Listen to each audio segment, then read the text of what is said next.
Seguen os traballos para avaliar as consecuencias da rotura dunha balsa mineira en Monteneme, entre Carballo e Malpica. Sanidade xa comezou a tomar mostras para controlar que a terra, as pedras e a auga que saen desta canteira non acaben chegando ás villas das casas. As autoridades sanitarias descartan que se producirá contaminación, aínda así recomendan á veciñanza que non consuma auga dos pozos particulares. É unha das consecuencias das choivas que seguen sen dar tregua en Galicia. O mes empeza con máis precipitacións e treboadas. De feito, a partir das 6 desta tarde activase un aviso amarelo por chuvias intensas. Afectará a toda a provincia de Pontevedra, boa parte da Coruña e a montaña de Ourense. Con esta previsión estánse vixiando moi de preto os ríos, sobre todo 6 deles, que corren o risco de botar por fora.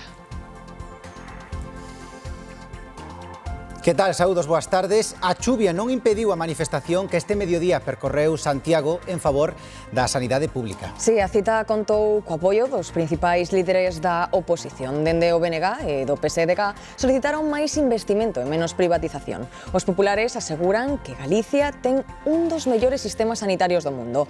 Din que os problemas teñen que ver coa falta de médicos e instan ao Goberno central a solucionar a situación. A campaña electoral en Aragón entra na súa última semana e os líderes das principais formacións políticas quixeron hoxe apoiar alí os seus respectivos candidatos. A regularización dos inmigrantes e a suba das pensións centraron os discursos. É unha das vías principais de conexión ca Meseta, pero últimamente circular por ela estáse convertendo nun verdadeiro suplicio para os usuarios e usuarias.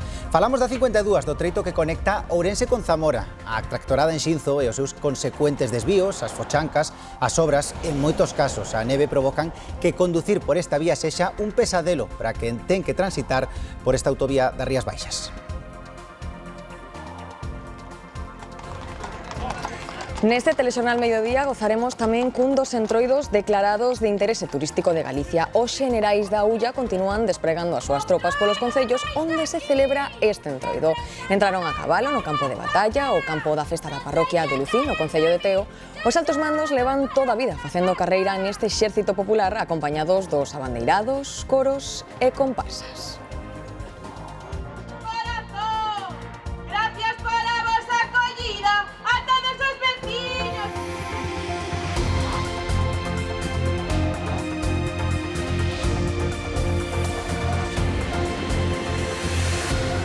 A campaña electoral en Aragón chega ao seu ecuador ca presencia dos líderes nacionais das principais formacións. Sánchez e Feijóo expresaron posturas diverxentes sobre inmigración. Sí, para Sánchez, o PP debe escoitar neste tema os axentes sociais e a Igrexa Católica.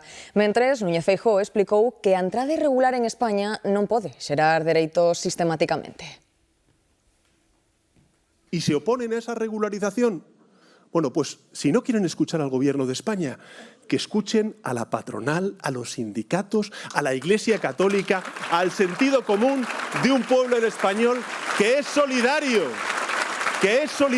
y no olvida.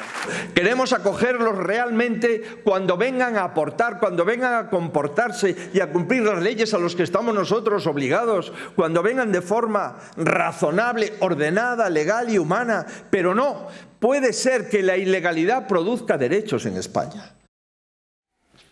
Con este panorama político chega a vindeira fin de semana as eleccións en Aragón. Nunha sondaxe de Sigma 2 publicada no xornal El Mundo, Vox sería a forza que máis medra. Os de Santiago Abascal gañarían máis de 5 puntos en intención de voto, duplicando así os seus escanos, superando, como podemos observar aquí, os 60. Isto rebaixa a distancia ca segunda forza, o Partido Socialista. Os de Sánchez perden máis de 5 puntos, cun 26% na súa intención de voto e perdendo aquí 15 escanos. O PP volvería a ser a forza máis votada. E imos con máis cousas, Santía. Sí, continuamos coas polémicas declaracións de Irene Montero nun mitin en Zaragoza. Na campaña das eleccións aragonesas, a secretaria política da formación morada defendeu a teoría do reemplazo co desexo de barrer, dixo, de fachas e racistas, o país coa axuda das persoas migrantes. Montero cualificou de vitoria a regularización extraordinaria de inmigrantes aprobada polo Goberno e anunciou que dende Podemos van traballar para conseguir que poidan votar facilitando a súa nacionalización. Reemplazo reemplazo de fachas, reemplazo de racistas. Quiero pedirles a las personas migrantes y racializadas que por favor no nos dejen solas con tanto facha. Y claro que sí queremos que voten, claro que sí, hemos conseguido papeles, regularización ya, y ahora vamos a por la nacionalidad o a cambiar la ley para que puedan votar, por supuesto. Ojalá, teoría del reemplazo, ojalá podamos barrer de fachas y de racistas este país con gente migrante, con gente trabajadora. Claro que yo quiero que haya reemplazo, reemplazo de fachas, reemplazo de racistas, reemplazo de vividores, y que lo podamos hacer con la gente trabajadora deste país. O anuncio da regularización de persoas migrantes leva a centos de persoas a acudir a embaixadas e consulados para pedir a documentación e os certificados necesarios para iniciar os trámites. En Barcelona, centos de persoas colapsaron o consulado de Pakistán. As ringleiras aglomeracións fixeron necesaria a presenza da Garda Urbana e os Mossos de Escuadra. Xosé Luis Rodríguez Zapatero percibiu polo menos 450.000 euros do asesor de Plus Ultra durante 6 anos en concepto de consultorías globais. Segundo recolle o xornal El Mundo, o expresidente do goberno tería cobrado unha media de 75.000 euros ao ano dunha sociedade propiedade de Julio Martínez. O empresario foi detido nunha operación por blanqueo de capitais ao redor da aerolínea española de capital venezolana, rescatada polo goberno de Sánchez. O Goberno Central pacta con Bildu eliminar a ETA da lista europea de organizacións terroristas. Dende o Executivo falan dun acordo parlamentario que non borra a condena histórica do grupo, pero o certo é que xerou polémica entre vítimas e oposición. Dende o Partido Popular, Miguel Tellado reacciona a través das súas redes sociais. Acusa a Sánchez de inmoralidade e dunha nova cesión a quen non condena os crímenes cometidos pola banda. Un novo pago, dixo, dun pacto que nunca explicou aos españois.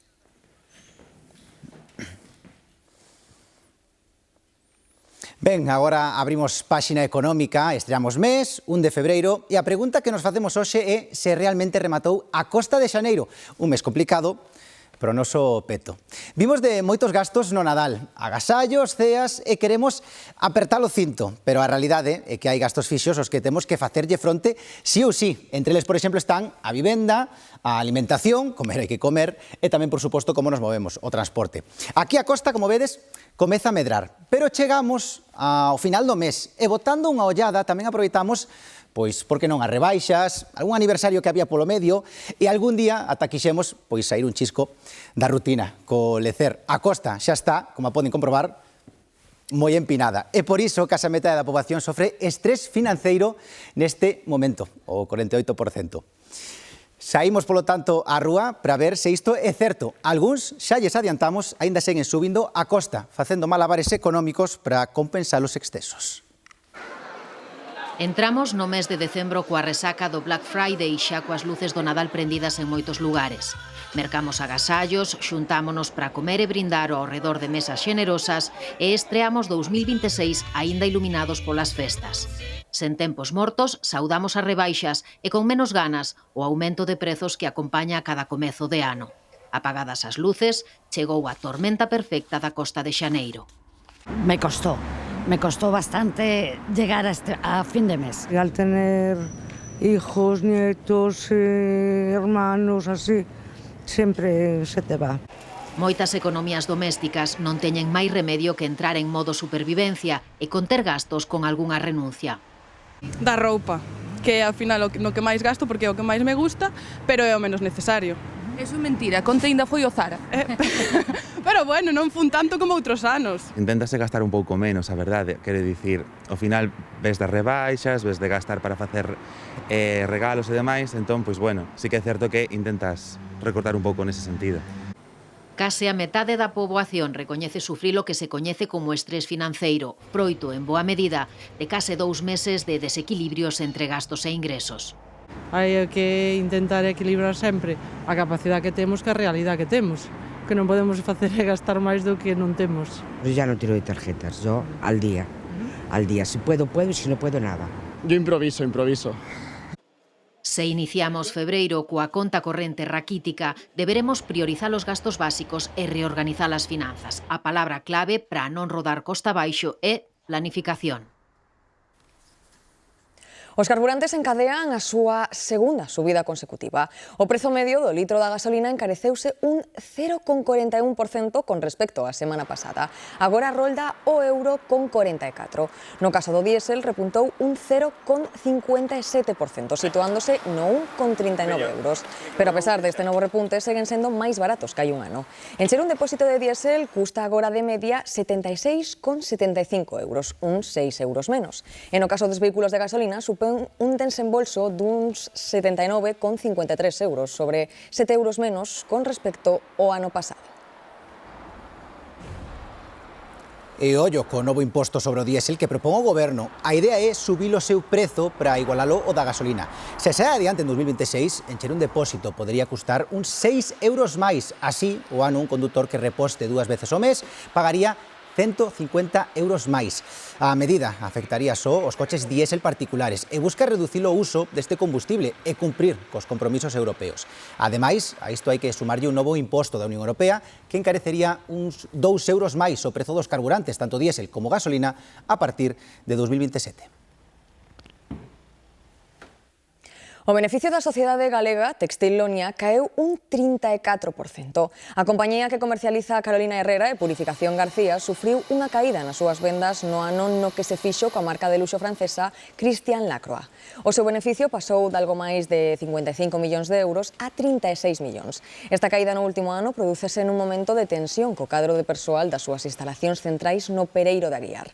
Tras varias xornadas de folga, a negociación para unha suba salarial segue estancada. E hoxe houbo manifestación en Santiago en defensa da sanidade pública. Convocadas pola plataforma SOS Sanidade Pública e apoiada por diversos colectivos, reclamaron máis recursos para aumentar a calidade da sanidade pública galega. Denuncian a privatización dun servizo, din, elemental para toda a cidadanía.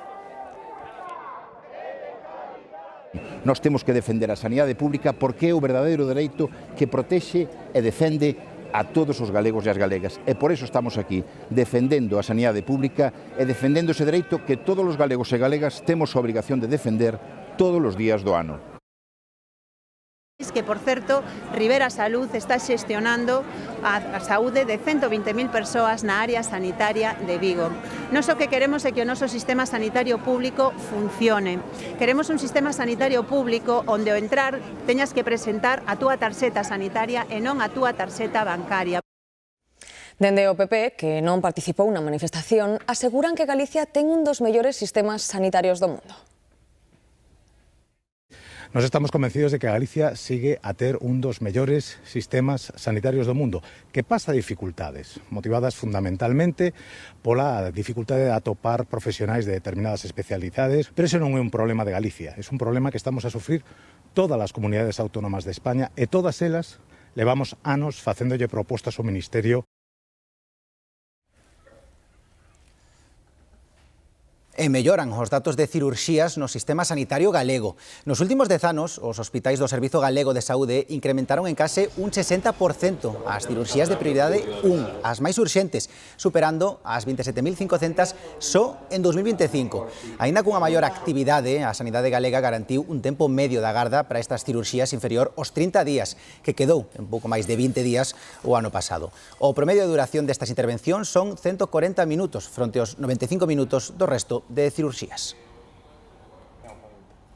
Supón un incremento do 60% en relación a 10 anos atrás e un incremento do 10% en relación aos 2 últimos anos. O tempo medio de espera para estas cirurxías prioridade 1 no ano pasado foi de 20 días, é dicir, 10 días menos dos establecidos.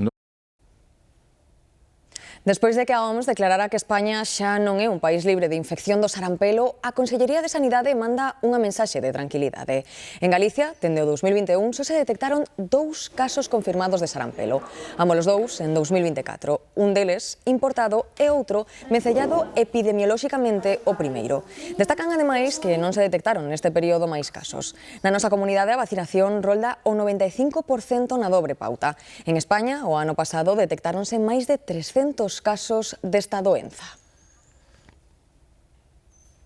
E no Monte Neme, entre Carballo e Malpica, continúase realizando o seguimento das consecuencias da rotura dunha balsa mineira en Monte Neme, entre Carballo e Malpica, como dicíamos.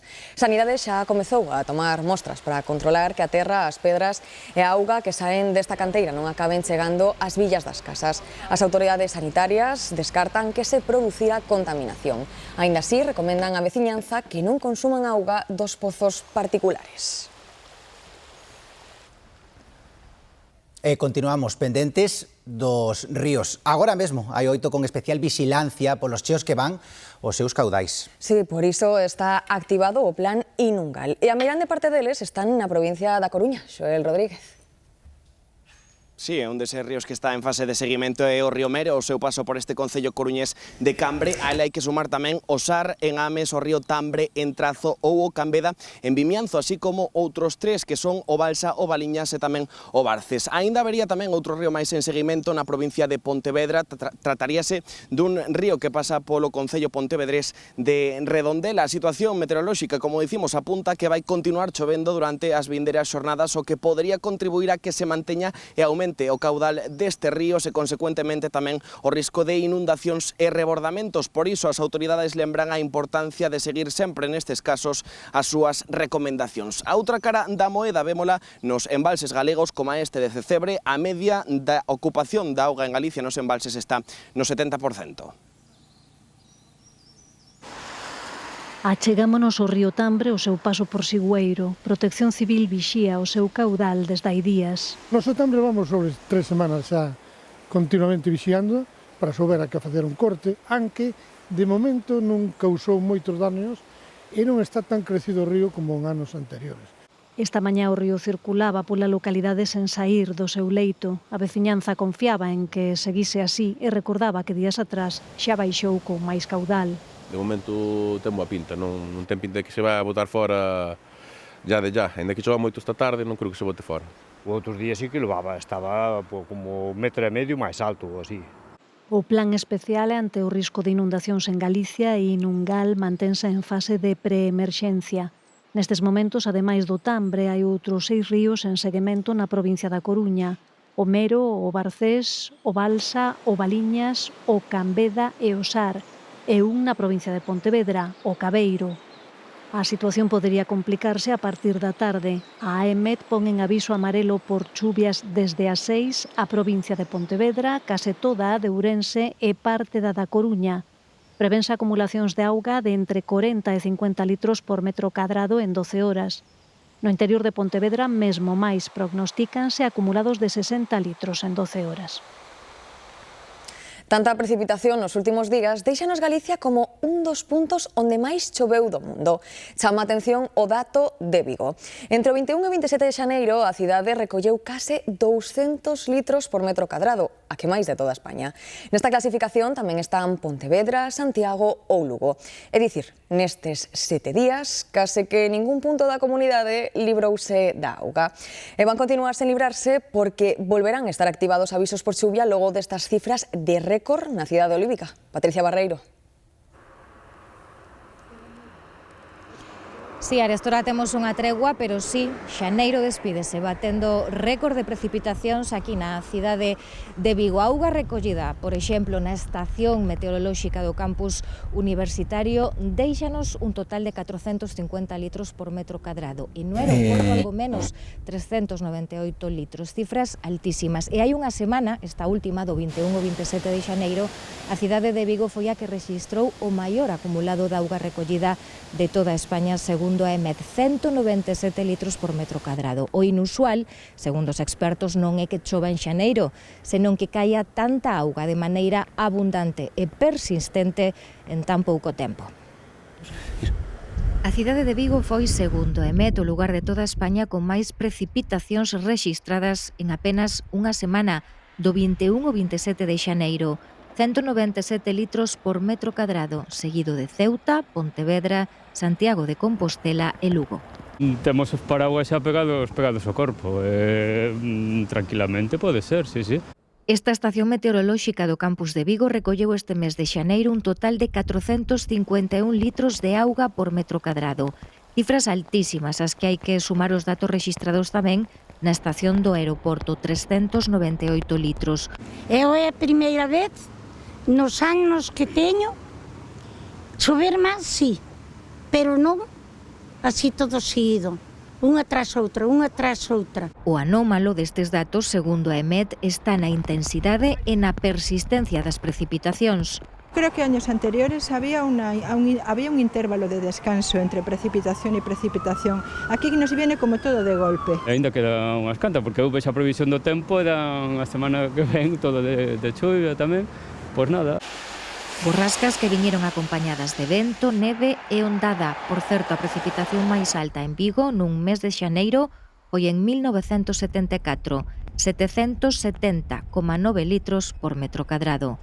O bo deste tempo está nos embalses como a este de Zamáns en Vigo, onde unha xornada máis houbo que desaguar tanta cantidade de auga. Pois din que o mal tempo boa cara. Consigna difícil de aplicar para os usuarios da A52 no tramo Ourensán. Nese punto, na autovía das Rías Baixas, atopamos fochancas, obras ou tramos cortados fan da vía unha xincana agravando o risco nos días de temporal. Viaxar entre Ourense e Zamora pola 52 converteuse estes días nun auténtico suplicio para condutores e transportistas. As consecuencias do temporal de neve súmanse 3 días de tratorada en Xinzo, obras en rematar, carrís cortados e numerosos baches de grandes dimensións que multiplican o risco e os atrasos. Os propios condutores denuncian que o tramo parece unha ratoneira, onde cada kilómetro supón un novo obstáculo. Coches avariados, desvíos improvisados polo casco urbán de Xinzo, vehículos pesados compartindo espazo con peóns e unha sensación constante de inseguridade. A situación evidencia un abandono prolongado dun tramo vital que conecta Galicia coa meseta. Desastre. Hai charcos de auga, hai buratos que... moi mal, moi mal, moi mal. Fatal. Con baches, con hoyos, ahora los van tapando, pero tapan aquí y no arreglan allí, porque no terminan de hacer bien la obra de la carretera. Son as queixas dos usuarios da A52 polos numerosos obstáculos ao seu paso pola provincia de Ourense. Tan só nos 18 kilómetros entre Allariz e Xinzo, os baches obrigan a cortar carrís en varios tramos. Vemos señalización e decimos, pero que fixeron aquí? Que así non se ve facendo nada. Está hai unha vía só para pasar e a outra está a cortala e ali non anda nadie. Este mal estado arrástrase dende hai anos. Já utilizei o ano passado, com buracos, era um pouco complicado viajar. Leva muitísimos anos já. Un desastre, está a parte de Ourense é a pior de todas. Baches que obrigan a reducir a velocidade e extremar a precaución, especialmente co mal tempo. Más de 80 no puedes ir porque te pilla un bache, se te quema lo que es la rueda. Más despacio y con precaución, claro. Facendo a circulación imprevisible e poñendo a máis dun condutor nun apuro. Se me foi o coche, un charco de auga, vindo de Ourense para aquí. O algún bache que me ha asustado, sí, la verdad. E xunto co corte da tratorada, unha proba de paciencia na que se acaba reventado.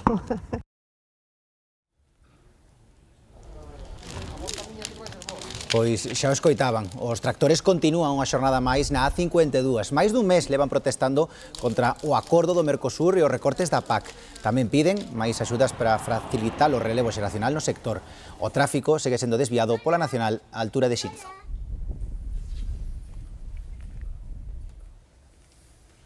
As nevaradas regresan con forza aos sistemas montañosos este inicio de febreiro. Segundo a previsión de Meteo Galicia, no comezo da semana, a cota de neve situarase nos 1000 metros a partir da tarde e baixando ata os 900 metros pola noite nas provincias de Lugo e Ourense e no interior de Pontevedra.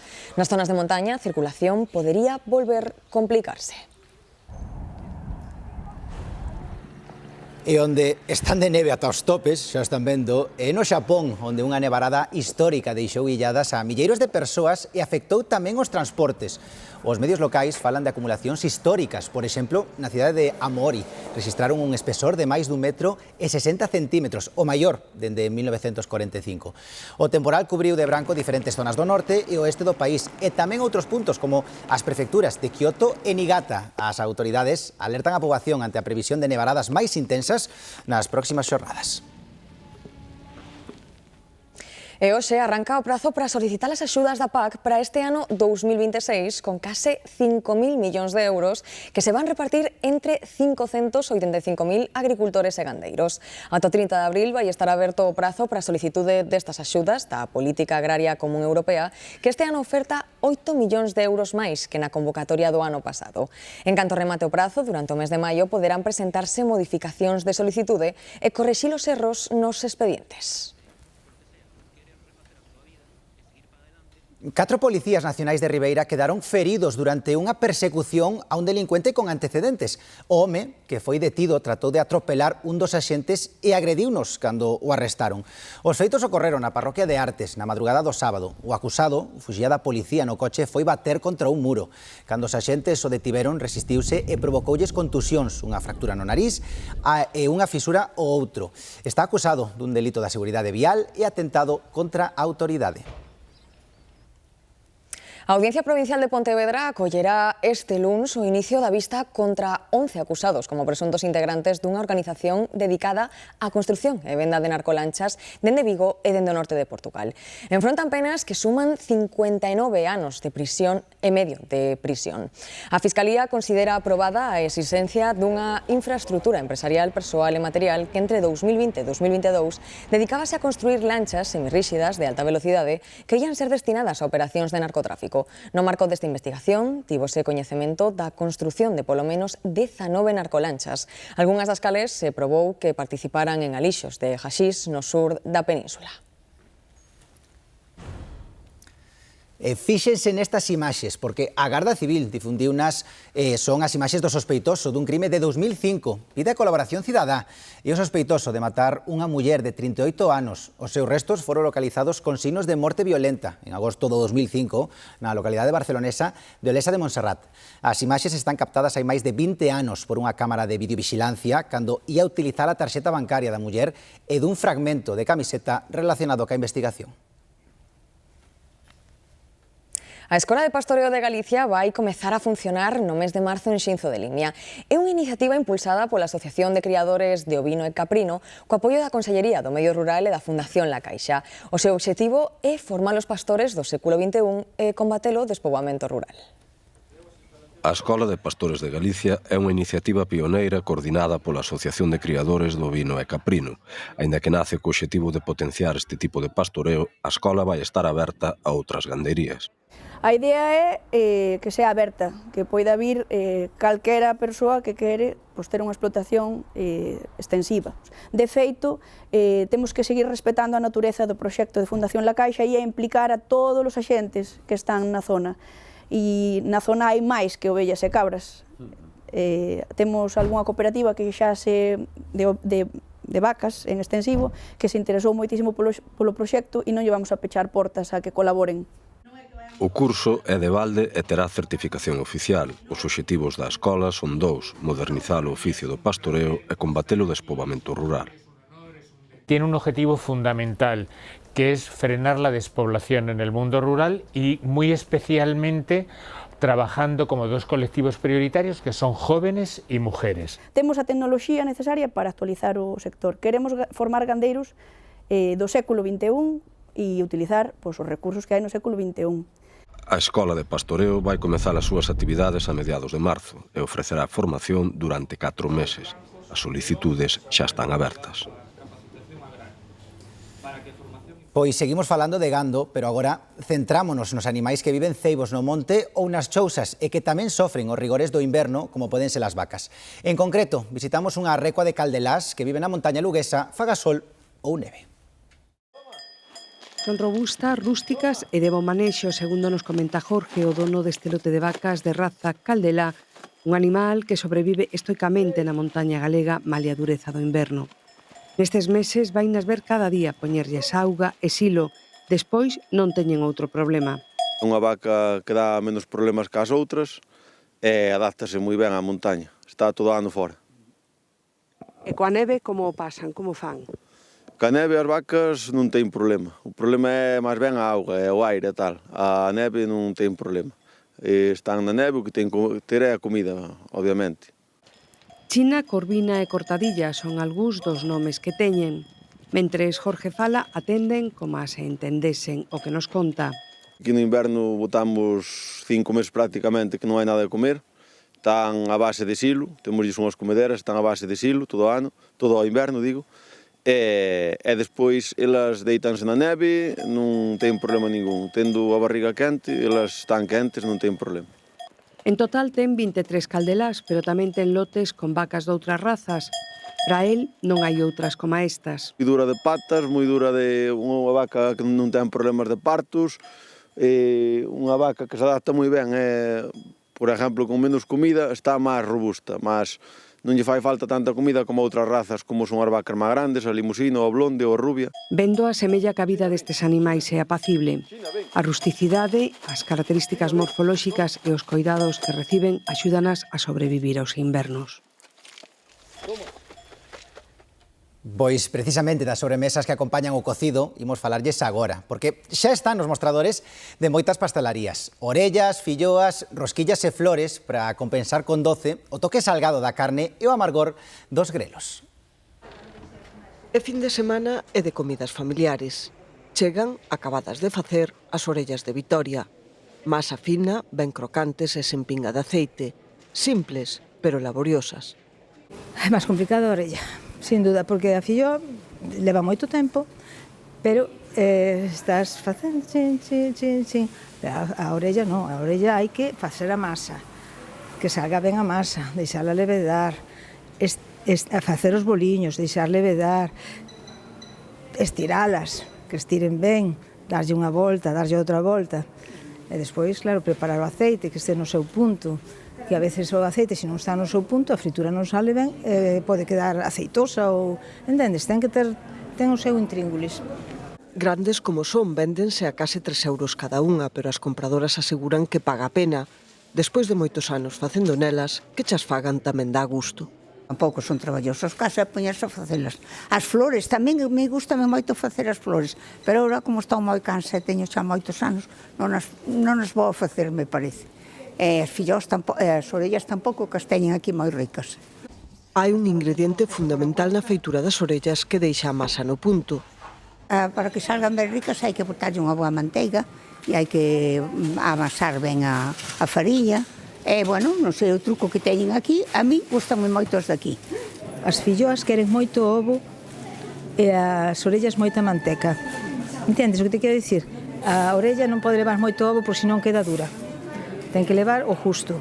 E, en cambio, admite moita manteca, para que quede máis crujientiña. E despois tocan dar lixeiros na fritura, porque tan axiñas se fan como se comen. A poucos días xa do Entroido, chama a atención ver como evolucionou o mundo do disfrace. Hai 50 anos, con poñer un mantelo en riba, tinguila a cara ou enfariñar o cabelo, abondaba. Sí, pero agora as redes sociais e as plataformas marcan como nos disfrazamos, cada vez con traxes máis elaborados. Por exemplo, este ano, un dos disfraces máis buscados é o das heroínas dunhas películas de debuxos animados de K-pop. El furor, por descontado, es K-pop, que son la película de Netflix de dibujos animados de unas chicas que cantan, coreanas, y las niñas se vuelven locos con ellas, bueno, y las mayores tamén. Hai semanas que as tendas especializadas e os bazares ofrecen centos de disfraces cos que engaiolar, os que xogan a ser outros e outras durante o Entroido. Nesta tenda, por exemplo, hai máis de 4.000 referencias diferentes. De que colliche o disfraz? De unicornio. Para meu neno, que quería un disfraz de pirata. Entón aquí, pois... Eu de pequena utilizaba máis tipo casero e máis esas cousas. Ahora xa se compra máis feitos e todo este material novo que hai. Segundo datos da firma líder en España na fabricación destes produtos, o negocio move no Estado máis de 130 millóns de euros ao ano, un sector que tamén depende da moda. Va en función de lo que echan en la televisión o de lo que se ve en el cine o de lo que se hace viral en TikTok o en Instagram o donde sea. Entonces, pues yo qué sé, muñeco Labubu, pues un disfraz de Labubu, de La Casa de Papel o la del Juego del Calamar, que esos disfraces cuando salen las películas se venden mogollón. Luego hay clásicos que siempre van a funcionar, superhéroes o tema de el cura, la monja, el bombero, el policía. Estímase que 6 de cada 10 españois se disfrazan polo menos unha vez ao ano. Moitas veces apenas é preciso gastar cartos. Coges un personaje tipo Donald Trump, con un traje azul que tengas por casa, una corbata roja, le metes una peluca rubia y tal, y al final haces el personaje. Tampoco hace falta comprarse el disfraz entero. Diso disfrazaste ti, non? Yo me disfracé de Donald Trump el año pasado, este año a lo mejor repito porque está muy de moda. Es la irónica del carnaval. Ser un poco lo que no eres habitualmente. E onde tamén se vive o Entroido o Grande é en Chantada. Na parroquia de Santiago da Riba celebran hoxe o domingo Lambedoiro. Unha xornada na que pola mañá reuniu a distintas figuras dos entroidos tradicionais. A troula estaba asegurada e tamén está agora Alejandro Álvarez. Sí, pois o Entroido xa vai a fume de carozo, non só na provincia de Ourense, senón tamén aquí na provincia de Lugo. Como ben decíades, nesta parroquia de Santiago da Riba hoxe celebran o domingo Lambedoiro, e nel danse cita algunhas das máscaras máis enxembres do noso Entroido, non só as propias daqui do Entroido Ribeirao, senón tamén, por exemplo, os boteiros de Viana do Bolo ou tamén o oso de Salcedo. Xa pola mañá percorreron as rúas de Chantada, algúns deles percorreron tamén as hortas desta zona, e a esta hora, como podedes comprobar tras de min, están a gozar dun xantar popular. Pola tarde, ás 4 da tarde, volverán a percorrer os camiños daqui de Santiago da Riba. O noso personaxe antigamente vense dicindo que fertilizaba as hortas, por eso facemos o cruce das hortas, para chamar a cosecha do ano que ven. Eu levo desde os 3 aniños vestíndome, teño 30 sí, xa de abuelos a netos, de pais a fillos, e ben toda a vida así, é un sentimento, sí.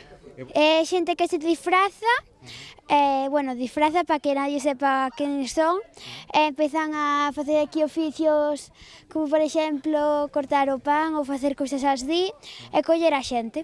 Isto chama moita xente, o Entroido. Tamén como este hai en poucos sitios que se fagan así os oficios, fanse operacións, fanse cousas destas para facer rir a xente. Os xenerais da Ulla continúan despregando as súas tropas polos 8 concellos onde se celebra este carnaval. O sábado a noite estiveron en Lucí, no concello de Teo. O desfile desta tarde en Rarís, neste mesmo concello, quedou suspendido polas malas previsións meteorolóxicas. Os xenerais e xeneralas da Ulla entran da cabalo no campo de batalla, o campo da festa da parroquia de Lucí, no concello de Teo. Os altos mandos levan toda a vida facendo carreira neste exército popular. Desde pequeniña isto é unha tradición, nos imos ascendendo, neste caso empezamos nos coros, despois vamos de correos e despois ascendemos ao xeneral, e a verdade é que esperar todo o ano para este momento, non hai nada que describa o momento de poder subir e dar o alto co teu acompañante. O seu traxe inspírase entre a recreación histórica e a parodia no dos exércitos napoleónicos. Aínda que levan espada, a súa única arma é a palabra. Nos enfrontamentos verbais, coñecidos como atranques, misturan a sátira política cos ataques persoais. É un patrimonio moi chulo e hai que seguir a tradición de toda a aldea. Teo é un dos 8 concellos onde se mantén vivo este Entroido do que xa hai rexistros no século XIX. Somos concretamente 8 concellos os que temos xenerais da Ulla, e teño que decir que das 13 parroquias que conforman o concello, 5 teñen esta tradición. Hoxe tocou aquí, pero hai en outras 4 parroquias máis, e somos o concello que máis parroquias gardan esta tradición. Durante este Entroido, os xenerais da Ulla van participar en 30 desfiles, acompañados do seu exército de abandeirados, coros e comparsas. Esta noite van descubrir a descoñecida historia dun home que marcou Galicia. Despois de pasar polas salas de cine, a Televisión de Galicia estrea Antes de nós, un filme que fala de Castelao antes de ser Castelao. Cando Galicia enfermou, el estivo ali. Cando a pandemia de gripe de 1918 azoutou a nosa terra, deixouno todo para exercer a medicina en Rianxo. Estamos a falar de Castelao, quen amou, sufriu e tamén resistiu. Que clase de xustiza é esa que defenda un cacique? Eu só cumpro orde. Pois vai e devolves e dices que aquí non imos baixar a cabeza. Un heroe para a xente, pero un home ausente para a súa muller Virxinia. Pois que sempre terás algo máis que facer. Gravada en Galicia e recreando os debuxos do propio escritor, goza dunha das películas máis estremecedoras do ano. Descubre as facetas esquecidas de alguén que marcou Galicia. Descubre a historia de Castelao. Xa comerá, non se preocupe, amodiño. Que lle pasa a usted? Teña paciencia, teña paciencia. O actor Fernando Esteso faleceu aos 80 anos en Valencia. O humorista estaba ingresado con problemas respiratorios no Hospital Universitario de la Fe. Interpretación, humor e canto eran moitas as súas facetas coas que debutou con só 6 anos, como El Niño de la Jota. E precisamente unha xota era que nos cantaba hai máis de 10 anos no Land Rover. Coa súa actuación, despedímonos dele. Un espacio de primera, Robert Rivas lo dirige y no escucháis, no. E onte, esta casa foi líder na franxa do prime time cunha cota do 11,1%.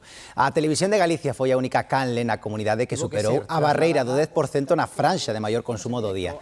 Destacan tamén o Telexornal Serán cunha cota de pantallas do 12% e 123.000 persoas que conectaron en algún momento con este espazo informativo.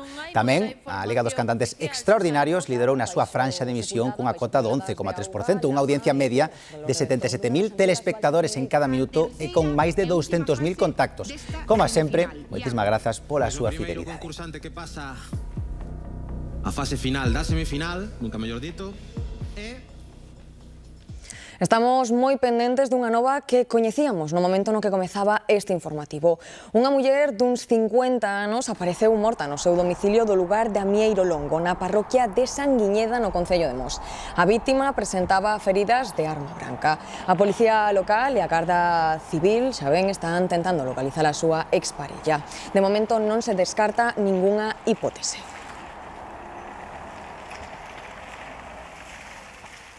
Pois seguiremos moi pendentes de toda esta información e agora o que toca é tempo para ver que teñen preparados os compañeiros de Hora Galega. Sí, seguro que veñen cunha morea de cousas. Que detalles podes avanzarnos, María? Hola. María. Que tal, como estades? Moitos detalles, porque hoxe falaremos do amor, pero do difícil que é atopalo, especialmente chegados a unha idade, porque claro, evidentemente cada vez somos máis exixentes, xa non nos contentamos con calquer cousa, normal, co que hai por aí, non? O obxectivo xa chegados ao momento é non lanzarse os trastos á cabeza, pero se falamos de lanzarse cousas, temos que falar do Domingo Oleiro, que se está a celebrar en Xinzo de Limión, da xente estás a tirar directamente olas de barro, pero sempre de bo rollo. O que non sei se acabaremos de bo rollo hoxe no plató de Hora Galega, porque temos o reto definitivo entre dous titáns da cociña. Hoxe en Hora Galega, José Luis enfrontase a Miguel Mosteiro, que dousenos unha tarde ben entretida, así que agardamos por vos a partir das 4 da tarde aquí en Hora Galega.